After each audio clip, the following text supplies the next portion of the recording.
thunderstorm warning for central Harding County in northeastern New Mexico, northeastern San Miguel County in northeastern New Mexico, until 6:15 p.m. Mountain Daylight Time.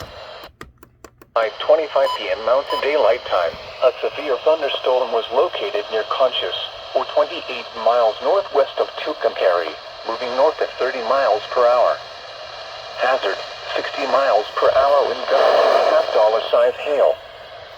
Source, radar indicated. Impact, hail damage to vehicles is expected. Expect wind damage to roofs, siding, and trees. Locations impacted include Conchas Dam, Conchas Lake State Park, and Bell Ranch. This includes State Road 104 between mile markers 69 and 83. Seek shelter inside a well-built structure and stay away from windows. The storm is capable of producing damaging winds and large hail. Tornadoes can develop quickly from severe thunderstorms. Seek shelter immediately in an interior room on the lowest floor of a well-built structure.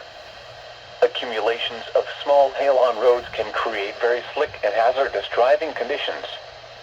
Repeating, a severe thunderstorm warning has been issued until 6:15 p.m. Mountain Daylight Time for the following counties in New Mexico: Harding and San Miguel.